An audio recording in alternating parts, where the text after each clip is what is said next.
अब दिल्ली से बड़ी खबर आपको बताएंगे। कांग्रेस नेता राहुल गांधी का बयान सामने आया है। उन्होंने कहा कि अभी हम शायद तेलंगाना में जीत रहे हैं। आगे उन्होंने ये भी कहा कि हम निश्चित रूप से मध्य प्रदेश, छत्तीसगढ़ में भी जीत रहे हैं, हम राजस्थान में भी बहुत करीब हैं। तो राहुल गांधी का ये बड़ा बयान सामने आया है। उनका कहना है कि निश्चित रूप से मध्य प्रदेश और छत्तीसगढ़ में कांग्रेस जीत रही है।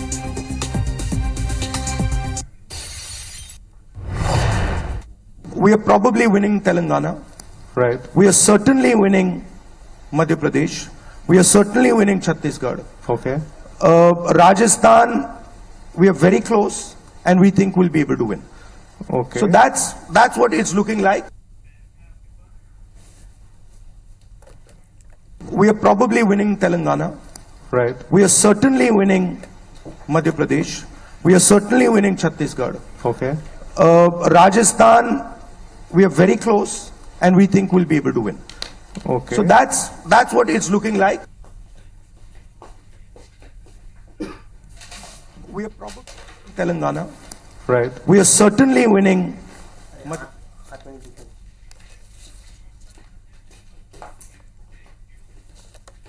और अब हमारे साथ बीजेपी प्रवक्ता संजय श्रीवास्तव जुड़ गए हैं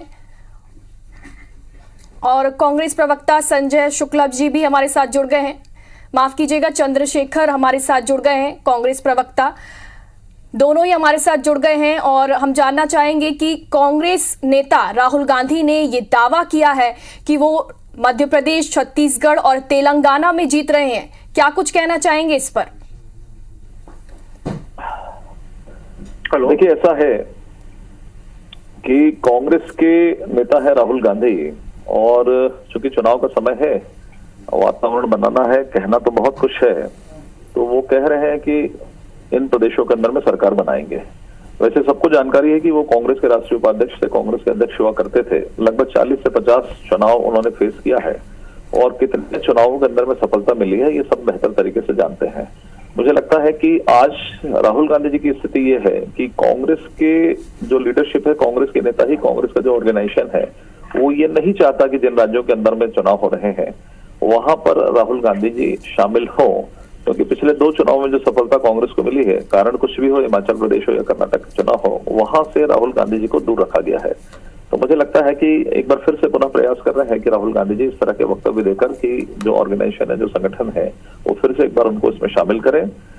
वो कांग्रेस के नेता है, कांग्रेस के लिए बात पॉजिटिव रखेंगे ही, ये नहीं कहेंगे कि कांग्रेस हार रही है। तो मुझे लगता है इसमें कहीं कोई दम नहीं है, क्योंकि लगभग जब उन्होंने इस तरह की वक्तव्य दिए हैं, इस तरह की घोषणाएं की है, लगभग 80 से 90% के समय में ये परिणाम सामने आया है कि कांग्रेस वहां पे पराजित हुई है। जहां तक छत्तीसगढ़, मध्य प्रदेश का सवाल है और राजस्थान का सवाल है, एक बार फिर से हम यहाँ पर सरकार बनाने जा रहे हैं। भूपेश बघेल की सरकार की स्थिति क्या है, ये किसी से छिपा हुआ मामला नहीं है, और शायद इसीलिए जो भूपेश पर है भरोसा है का सब हट गया है और अब भरोसे का सम्मेलन ढूंढकर भरोसे को ढूंढने की कोशिश की जा रही है, और इसीलिए टीएस सिंहदेव जी को भी डिप्टी सीएम बनाकर सामने रखा जा रहा है। तो छत्तीसगढ़ और मध्य प्रदेश में कांग्रेस की स्थिति ठीक नहीं है, और हम ये कह सकते हैं कि निश्चित रूप से इन दोनों प्रदेशों के अंदर में और राजस्थान सहित तीनों प्रदेशों के अंदर में बीजेपी सरकार बनाएगी।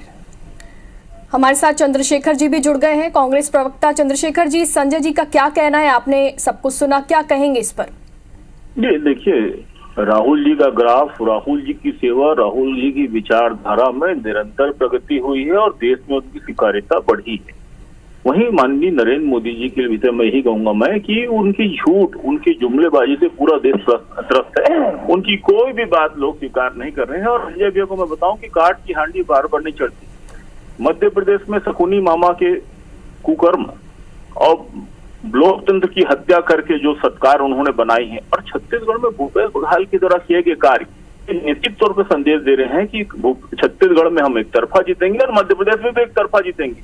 वही जो संदेश आ रहे हैं तेलंगाना से और मिजोरम से और राजस्थान से, वहां भी हमारी जीत संभावित है, सुनिश्चित है। आज 5 प्रदेश, कल पूरा देश।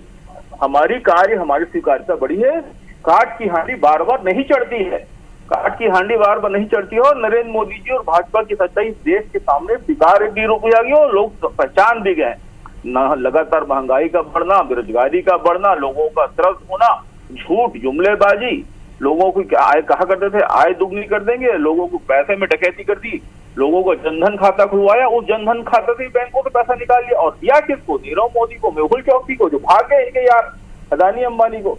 तो ये बार बार जो झूठ की हांडी है, कल्पनाओं की दुनिया में जी रहे हैं। संजय भी आयतिक नेताओं के वर्सेस छत्तीसगढ़ में लड़ रहे हैं, जिनको छत्तीसगढ़ का छा नहीं पता, वो छत्तीसगढ़ में नेतृत्व करने आए, खुद यहाँ का नेतृत्व शून्य हो चुका है। कैसे जीतेंगे? राहुल जी ने कहा वो सही कहा, वही देश की हकीकत है। आज 5 प्रदेश, कल पूरा देश। जी, इस तरीके का दावा करना क्या सही है? चूंकि राजस्थान में अभी कांग्रेस की सरकार है और राहुल गांधी इस तरीके का दावा कर रहे हैं, और दावा ही नहीं, पूरे यकीन से कह रहे हैं कि मध्य प्रदेश और छत्तीसगढ़ में और साथ ही साथ तेलंगाना में हमारी जीत होगी। क्या कुछ कहना चाहेंगे इस पर संजय जी? देखिए, ऐसा है, अभी मित्र कह रहे थे काट की हांडी बार नहीं चढ़ती। बिल्कुल ठीक कहा उन्होंने, अपने लिए कहा कि एक बार चढ़ गई हिमाचल में और कर्नाटक में, अब नहीं चढ़ेगी। उस स्वीकार उन्होंने किया, इसके लिए उनको मैं धन्यवाद देता हूं। देखिए, राहुल गांधी जी के पास वैसे भी काम नहीं है और लगातार इस तरह का वक्तव्य। मैं तो ये कहता हूं कि जितने आंकड़े हैं उनके नेतृत्व में, जितने चुनाव हुए हैं, एक बार आंकड़े निकाले चंद्रशेखर जी और देख लें कि 100 में से कितनी बार राहुल गांधी के नेतृत्व में चुनाव जीता है या हारा गया है। तो मुझे लगता है शायद इसीलिए ये स्ट्रेटेजी रही कांग्रेस की कि राहुल गांधी जी को दूर रखा जाए चुनाव से, और शायद उसमें थोड़ा बहुत सफल भी दिखाई दिए। कर्नाटक और हिमाचल के अंदर में आप निकाल के देख सकते हैं कि उनको दोनों चुनावों से दूर रखा गया था। इसलिए राहुल गांधी का एक्सेप्टेंस कितना है, स्वीकृति कितनी है, ये सब बेहतर तरीके से जानते हैं। अब ये तमाम प्रकार का जो स्क्रिप्ट लेकर आए थे उन्होंने पढ़ दिया। बात हो रही थी राहुल गांधी के बारे में कि राहुल गांधी ने क्या कहा। देखिए, यहाँ पर ऐसा है कि भूपेश बघेल की सरकार के समय, अभी चंद्रशेखर जी कह रहे थे छत्तीसगढ़ के बारे में, चंद्रशेखर जी क्या कहना चाहेंगे इस पर? जी देखिए, संजय भाई ख्याली पुलाव है, सिर्फ चिल्ली का सपने देख रहे हैं तो आपको पता है कि सामने क्या होने वाला है। मैंने कहा स्पष्ट की काट की हांडी नहीं चढ़ती तो उनको तकलीफ हो गई। आयतित नेताओं के भरोसे वो राजनीति कर रहे हैं तो तकलीफ हो गई। सच्चाई यही है कि छत्तीसगढ़ सरकार के कार्य, छत्तीसगढ़ सरकार की लोगों से पहुंच जो कभी नहीं हुआ वो छत्तीसगढ़ में हुआ। हमने कांक्रीट की इमारत नहीं बनाई, लोगों का भरोसा जीता है। आज जाके देखिए हमारे स्कूल, कॉलेज, अस्पताल, लोगों ने भरोसा जीता है। किसानों की आय हमने दुगनी की है और ये सब राहुल जी के उसमें हुआ है। तो निश्चित तौर पर बार बार, और जहां तक बोल रहे हैं कि राहुल जी के नेतृत्व में चुनाव, और मैं आपको बताऊं 1950 से लेके 1990-95 भारतीय जनता पार्टी इक्का दुक्का सीटें जीता करती थी। जनसंघ आरएसएस भारतीय इक्का दुक्का सीट, वो भी बब उसके से किसी की कृपा से। 1984 में तो नंदमुरी तारक रामाराव, एनटी रामाराव की कृपा से 2 सीट आंध्रा में जीते थे, जीता सुपड़ा साहब।